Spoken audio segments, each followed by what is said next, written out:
Kalau dengan musbah itu kacur itu. Kacur itu sempurna itu kalau musbah. Pak Wadani. Ya, kalau sempurna itu.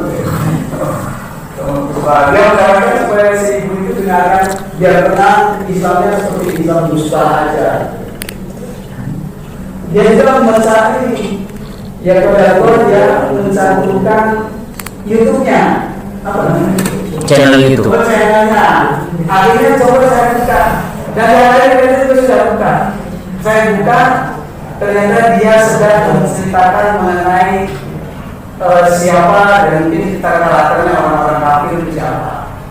Kemudian dia dengan entengnya membaca surat Toha ayat pertama dan kedua. Ya, Toha ma'azana ilaika al-Qur'ana litasqa. Gitu ya. Oke. Jadi surat Toha itu. Lalu dia nggak masalah dia tadi tenang aja. Mungkin karena dia merasa sebagai ahli tafsir tenang aja. Jadi Toha artinya apa? Dia terjemahkan, hei Muhammad, ma'azana tidak saya turunkan ilaika kepada Muhammad. Ya, Quran untuk supaya kalian susah. Ma'azana ilaika Quran litasqa.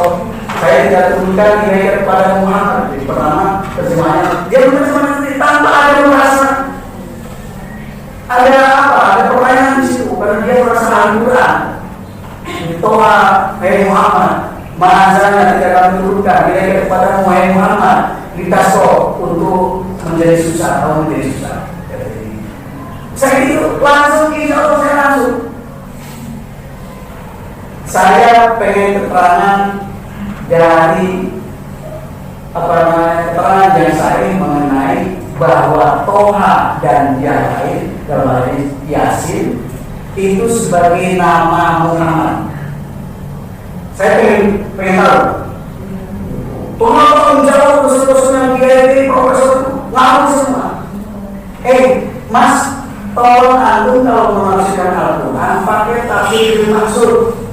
Ada yang pakai tafsirnya yang baru itu Wahdah Zuhairi, tafsir yang baru. Anak itu dosen di Sastra, dia termasuk gak bisa Arab di sini, kemudian dia ke LPBA, dia negeri Arab. Dulu di Langitan, menurut dia Langitan. Sampai saya panggil, antum sangat senior di Langitan. Kembali ke tafsir Jalalain, kembali ke tafsir yang dimaksud itu.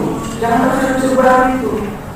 Jadi saya suruh kembali. Kalau kita yang benar menafsirkan Al-Quran itu Al-Quran dengan Al-Quran. Kalau Al-Qurannya ayatnya masih besar, masih umum, kalau tafsirnya kali ayat yang menafsirkan, mendekat itu ditafsirkan Al-Quran di Quran. Kalau tidak ada yang menafsirkan dia hadis. Jangan.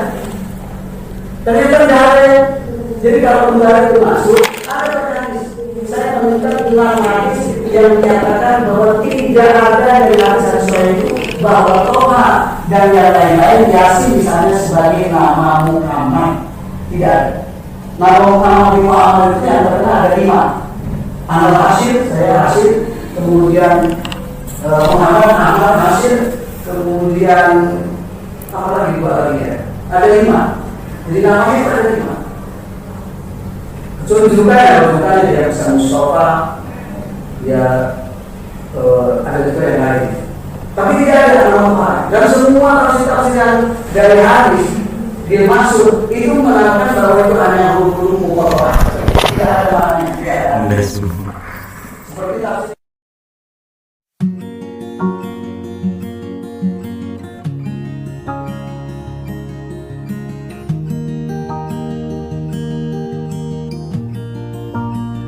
Pun kula terang niki masalah termasuk surat sing kula pilih di antara surat-surat sing pun kula waca ten mriki surat Toha.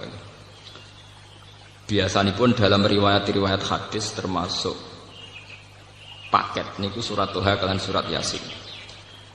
Banyak riwayat keunggulannya surat Toha termasuk wonten riwayat hadis ya.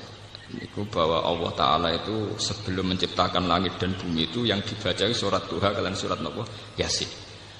Inna Allah Ta'ala qara'a Toha wa Yasin qabla ayyakhluqas samawati wal ardu bi alfi amin. sebelum 2000 tahun menciptakan langit bumi ini Allah Ta'ala gadah tradisi maos Toha kalian Yasin.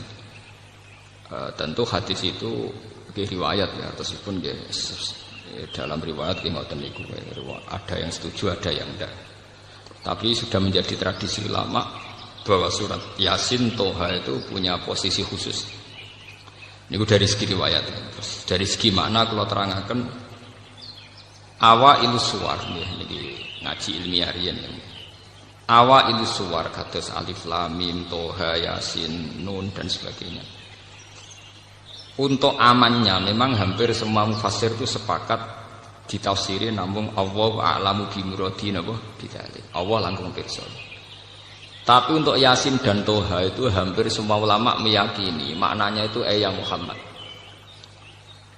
Jadi begini ya, wonten awail suwar yang maknanya itu kira-kira dikatakan Allah saja yang tahu itu pantas. Misalnya kados kaf ya ain napa son. Mergo repot, kakean mikir ya repot. Tapi untuk Toha dan Yasin itu secara istiqmali itu keyakinan ulama tetap Muhammad. Buktinya secara istiqmali misalnya teng tiba nggih, ala Toha Rasulillah, ala Yasin Habibillah. Artinya secara istiqmali ya sudah didedikasikan, sudah diperuntukkan sinten Kanjeng Nabi. Dadi muni Allah sing pirsa diprakteke wis dinggo.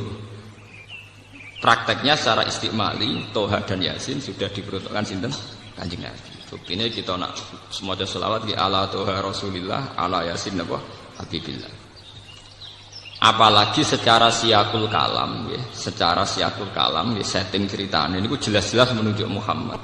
Misalnya kados Toha ma anzalna alaika ing atase sira Toha ka Al-Qur'an, dan tentu orang yang kena khitab ka itu yang terkait Quran tentu sinten Nabi Muhammad. Jadi sebenarnya bisa ditebak kalau secara istiqmali Toha mesti mengarah atau menunjuk sinten Kanjeng Nabi Muhammad sallallahu alaihi wasallam. Lah cuma mulai riyen wadate wong salaf ku tawadhu. Daripada resiko keliru semuni Allah a'lamu bi napa bisa. Iku tradisi tawadhu. Tapi kemudian yang ironis, teng kampus-kampus tradisi Jalalain itu dikritik. Jadi termasuk kemalasan berpikir, ora wani nebak. Itu kan justifikasi jadi pembenaran kemalasan apa? Berpikir. Kalau sering debat dengan dosen-dosen, Pak Bah, kemalasan berpikir kok didukung. Nah, jawab gue enak. Kamu spekulasi kok minta didukung? Kamu yang berani nebak artinya itu juga spekulasi. Spekulasi sesuatu yang nggak perlu apa didukung. Ya sama. Iya ya sama. Yang anak ini ya tidak perlu didukung. Jangan katakan kalau kamu berani memikir itu terus berani benar itu enggak. Orang berani berpikir itu artinya berani spekulasi. Wani spekulasi bahasa kasare wani ngawur. Paham ya? Paham ya? Wani spekulasi itu bahasa kasare artinya wani napa? Ngawur. Wani ngawur kowe kok njuk dukung. Paham ya? Lah nak tawaduk sak keliru-kelirune jek apik. Tawaduk paling banter darani bodoh. Bodoh mek ngawur parah ngawur. Ya dadi bodoh mek ngawur parah napa? Ngawur. Bodoh ku jek apik. Wong bodoh sak Indonesia iku negara ora bangkrut. Tapi nek ana wong ngawur, uang negara dikemplang bangkrut kabeh. Jadi bodoh mek ngawur parah napa? Ngawur. Wong dadi petani lugu kabeh, wong sak Indonesia sek mangan. Tapi nek ana wong ngawur cara ngelola hasil panen, wong iso kelaparan kabeh. Ya alhamdulillah dosen sing kula omongin terus tobat. Selama ini saya tidak pernah mikir kalau spekulasi itu ngawur. Ya makanya saya bilang spekulasi itu ngawur. Makanya saya katakan, tapi meskipun demikian terus kalau terasa, meskipun demikian, ya, Allah a'lamu bimuradi napa bidzalik. Ada awailu suwar tertentu yang mudah ditebak. Terutama yang secara istiqmali telah dipakai napa dari generasi ke generasi. Itu surat untuk Toha dan Yasin memang istiqmalinya jelas-jelas ala Toha Rasulillah, ala Yasin Habibillah. Apalagi siakul kalam mengarah ke sana. Misalnya Yasin wal Qur'anil Hakim. Terus innaka ayya Yasin kan innaka sak temne sira Yasin. Berarti sak temne sira Muhammad iku laminal mursalin. Jadi bisa ditebak. Karena yakin bisa ditebak secara benar, tidak spekulasi. Makanya ulama-ulama secara istimali untuk Yasin dan Toha berani ala Toha Rasulillah, ala Yasin apa? Habibillah. Sudah demikian ada riwayat hadis sahih bahwa Nabi sering dawuh, saya punya nama banyak, Anal Hasyir, Anal Aqib, Ana Yasin, Ana Toha. Termasuk yang disebut Nabi Anal Hasyir, Anal Aqib, Ana Yasin, Ana apa? Toha. Sehingga sudah klop, artinya secara istimali ya memang begitu, siakul kalamnya juga begitu, secara riwayat juga mengarah ke kanjeng Nabi Muhammad sallallahu alaihi wasallam. Mbok niku dari segi makna. Terus niki dawuh pangeran ma anzalna alaikal qur'ana litasqa. Bahwa Quran dengan makna al-awamir wan nawahi ini nunjukno nak kanjeng Nabi njen tiyang waras tenan. Al-Quran dengan makna al-awamir wan nawahi, ada banyak perintah, ada banyak larangan. Tentu itu secara teori itu membebani Nabi, ya membebani Nabi. Ketika raja bertitah, masih barang itu gak penting. Itu bagi yang dititahi itu termasuk super penting. Misalnya raja kepengen rokok barang gak penting. Tapi bagi sing dikongkon pelayan tenan. Padahal mau merantuk rokok ya ora apa-apa. Tapi karena yang menyuruh napa? Raja menjadi sesuatu yang penting. Bagaimana sampean bayangkan seorang Muhammad yang berhadap-hadapan sama khitabnya Allah Subhanahu wa taala. Kayak apa tersiksanya secara psikologi. Sehingga karena beliau secara psikologi tersiksa, segalanya itu dipaksakan ideal, ya, dipaksakan apa? Ideal. Sehingga dalam banyak riwayat Kanjeng Nabi nak salat ini ben dadi peringatan kangge sing terlalu khusyuk. Nak salat iku nak sikil loro sawangane jek enak-enakan. Apa meneh mbek slenden malah enak-enakan. Dadi ben serem ben seru mok sikil napa sih? Sitok. Go sawangane salat sikil loro iku sawangane jek enak-enakan. Lah ning riwayat-riwayat wali songo iku misale tipake tlacake Sunan Bonang mesti sikil sitok. Kadang ya ana takok. Gus jare iku panggonane salat kok sikile sitok. Mergo dhisik wis dadi tradisi. Salat tuh sing seru nek wis nganggo sikil napa? Sitok. Sikil loro gak seru, maksudnya itu biasa-biasa wae, paham? Lho niki tenan lho. Sehingga Nabi ben seru, maksudnya ben tambah heboh, tambah seru. Niku nunjukno ning ngarepe pangeran nak salat nganggo sikil napa? Wis pol kesel itu, salat nganggo napa? Akhirnya mbek pangeran saking taate, saking kepingine untuk tawaduk kepada Allah segalanya serba spesial, termasuk cari paling susah. Akhirnya kalian pangeran dieling ora kudu ngono. Maksudnya salat kowe ora kudu. Lho nggih to kados bocah sing jenise khusyuk. Kowe iku nak sendake koyo nekek weteng tenan. Sing jenis khusyuk lho. Itu sudah otomatis. Nak jenis ra khusyuk ya sampe kukar-kukur. Paham? Lah Nabi ngoten sendake kowe betek salat nganggo sikil napa? Sitok. Belum jumlah waktunya. Panjang sekali. Sehingga Allah sakit. Orang ngono maksud. Quran tak turun ning kowe ora perlu litat abad napa bil ibadah mintu liqiyamika bi sholatil lail. Jadi sudah salatnya panjang pakai hanya kaki napa satu. Ini zaman kula critani. Itu bagian dari tat ababima fa'alta. Nabi menyusahkan diri. Tapi lebih dari itu sebetulnya ngendikane para ulama dan ada ayatnya, maksudnya ada ayat Quran. Di luar itu ada masalah yang lebih urgensi, lebih parah. Bahwa ketika Nabi mendapat wahyu untuk dakwatun nas ilallah, supaya manusia itu baik, supaya manusia itu soleh, itu Nabi tersiksa betul. Karena Nabi harus kayak mendapat amanat menyelamatkan manusia. Cara agama Kristen menyelamatkan domba-domba sing napa? Tersesat. Paham ya? Nah, cara terminologi Kristen itu darani sampean-sampean domba-domba sing napa tersesat. Semua nabi tentu ingin menyelamatkan napa domba-domba sing napa. Lah adalah sing paling tersesat itu paman-paman nek pusing. Jadi kayak kiai di partai paling balela alumni nek pusing. Paham ya? Wong paling pusing nak dilawan keluargane napa? Piyambak. Akhirnya nabi mulai frustasi. Karena beliau itu karirnya seorang nabi, penyelamat umat dari kesesatan. Nah paling sesat itu donatur ya Abu Thalib. Meleset Abu Thalib, Abu Jahal, Abu Lahab, pamane kabeh pusing. Itu sing disebut la'allaka bakhi'un nafsaka. Mungkin mat kowe iku frustasi nganti rusak awakmu dhewe. Mereka Allah yakunu napa mukminin karena mereka tidak iman. Bahkan yang tidak iman itu keluarga besar beliau. Ora Nabi bingung. Mulane kula nu sering kanca kula sing alim tak kandhani. Iki nek dadi kiai aja tenanan. Pokoke ngomong Islam ku apa? Ya Islam ku salat. Salat 5 iku Islam. Wis ngono tok, ora usah ngomong liya-liya. Lah kok saged? Nek ora rasane dadi kiai, sebenarnya. Santri ku nak khusuk ning pondok ku semangat. Salat qobliyah, ba'diyah, sarunge yo mlicit, lambine takwa mlicit. Sebenarnya SD mertua tak bapak katokan cekak kapok. Lagi ora rasane ndekne ngomong aurat jebule di mertua katokan cekak. Lara. Mulane kula termasuk kiai sing sangat mengharamkan khusuk nemen-nemen. Itu enggak prospek. Itu enggak prospek ke depan. Bahaya itu apa? Bahaya. Bagi keberlangsungan kebersamaan apa? Bahaya.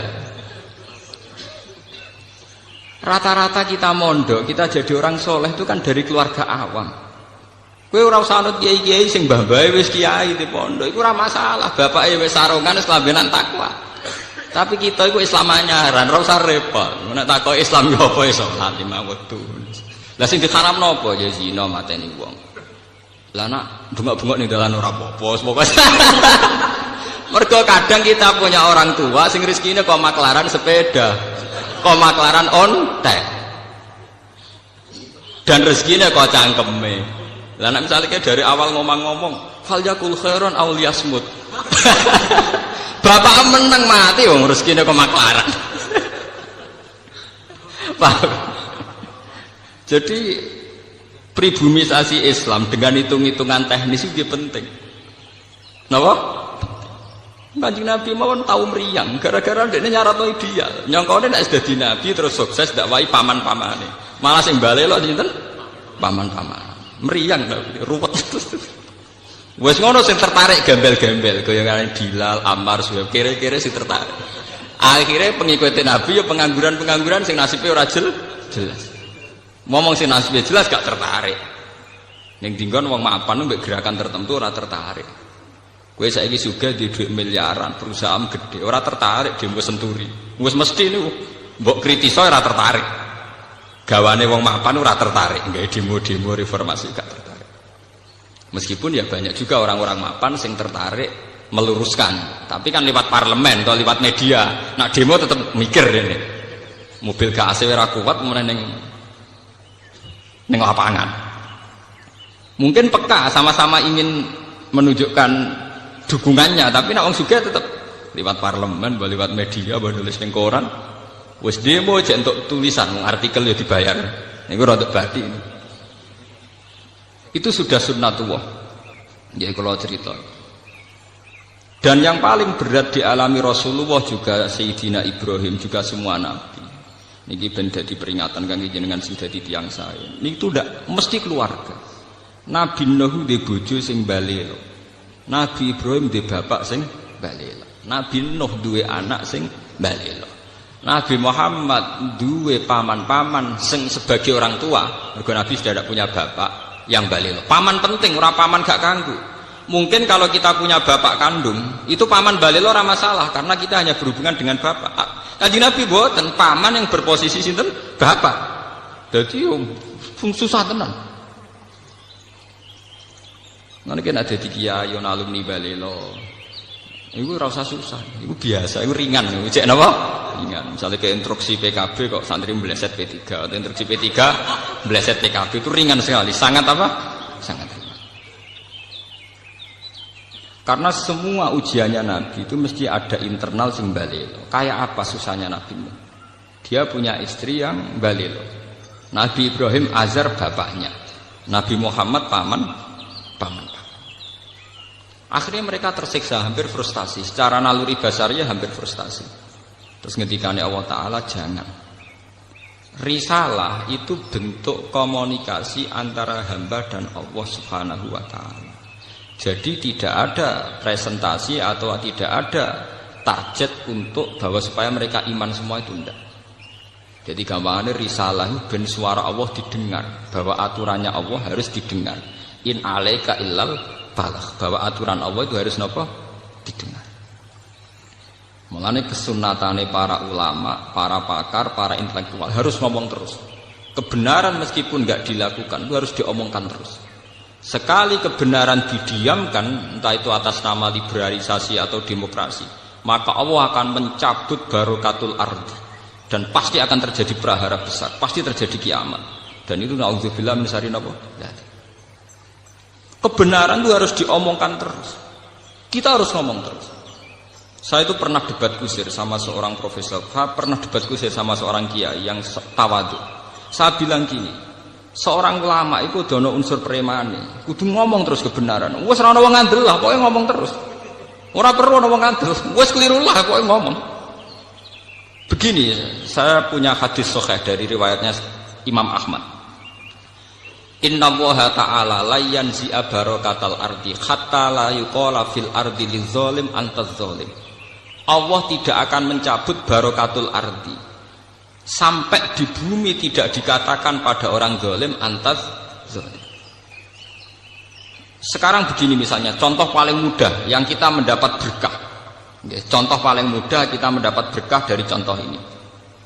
Sebetulnya atas nama etika Jawa, etika Jawa. Kita nanti tonggo lonte, iku sawangane secara etika wis urusane dhewe-dhewe. Ora usah mbok omongno iku lonte, sundel, sembah kono. Tapi barokahnya kebenaran bahwa orang nakal harus kita katakan sundel lonte.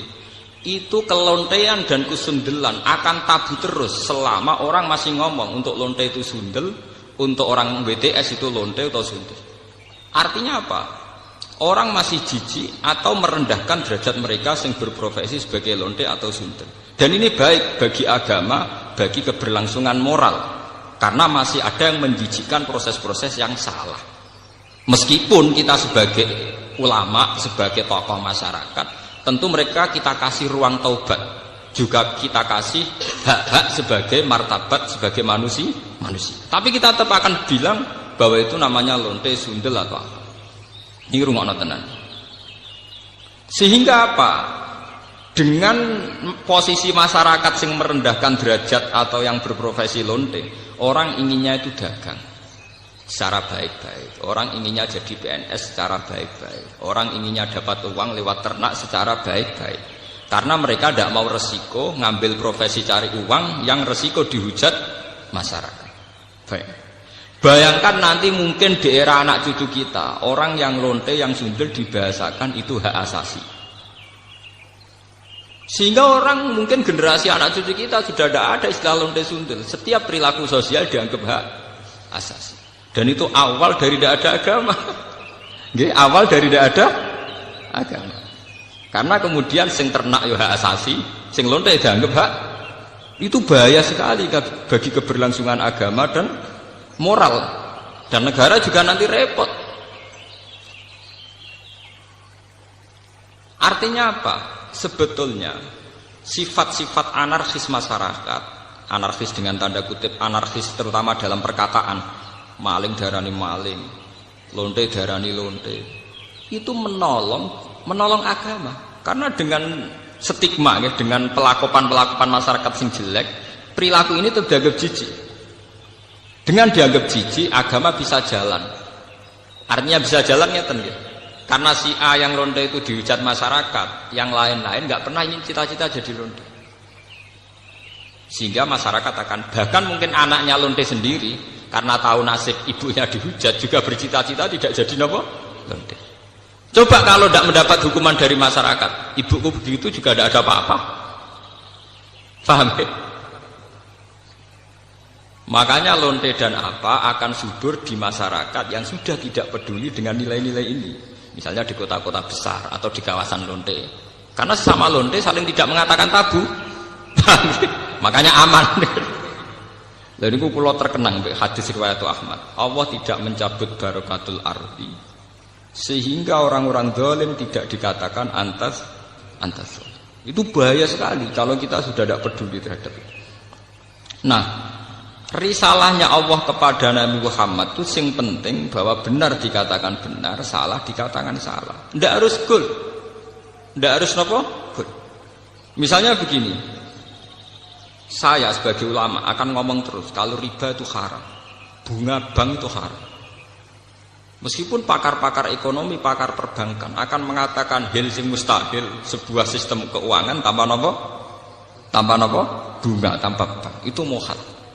Tapi kita sebagai ulama harus ngomong terus riba itu haram.